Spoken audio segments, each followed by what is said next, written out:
Hey there everybody, it's Lynnea.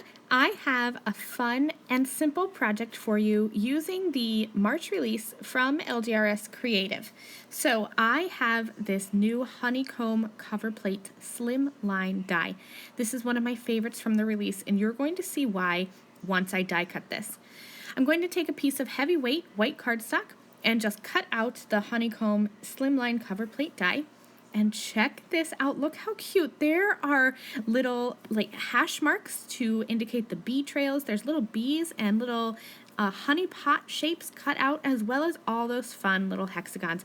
It's an absolutely adorable die. I have the Chloe Alpha upper and lowercase dies, and I'm going to use them to create a sentiment.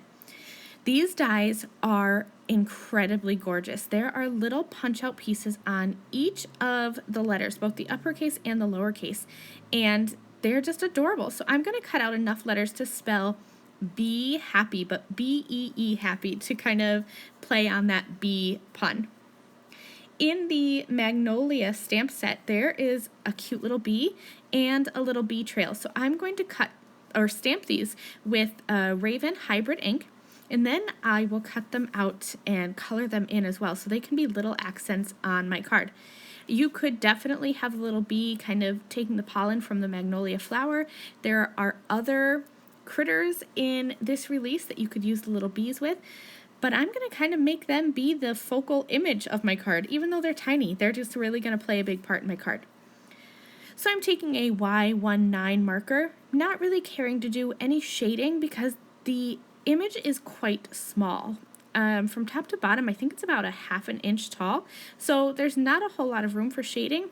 So I'm just going to go ahead and just color it straight just to add a bit of color. I have BG10 for the wings. I like to add a blue-green color for wings. I think it kind of makes them look a little bit translucent. And then I will take the coordinating magnolia dies and cut out the bee. The little bee trail does not have a coordinating die, but it's easy enough to just cut with my scissors. So I have all my pieces ready to go here. I have 2 bees, 2 little bee trails, enough letters from the Chloe Alpha die sets to spell be happy, and I have my Honeycomb slim line cover plate die cut. I'm going to use liquid adhesive just to add adhesive onto this die. Now, in hindsight, it would be a lot easier to add a double-sided adhesive to this die and then adhere it onto my card base. But I didn't think about that at the time, and it really wasn't that bad to add glue. You could just add liquid adhesive around the outside. You don't have to get into all those little places. I did, but I don't think you really have to. I have a white-on-white card base, that white Honeycomb slimline cover plate die on a white card base. So there's not a lot of color differentiation. You get a little bit of shadows. And when I put my yellow be happy sentiment on top, it kind of got lost. The white mixing with that light yellow, it just wasn't standing out enough. So I grabbed a piece of vellum. I trimmed it down to be a little bit taller than my sentiment and slightly wider than my card base. I'm going to just glue this on top. I hid my adhesive behind my sentiment.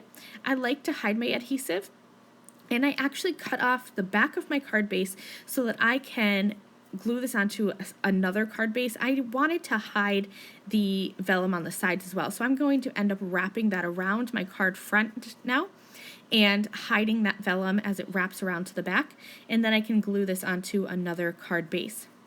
I'm going to add my little bees, popping them up on foam and gluing the little bee trails straight down onto my card.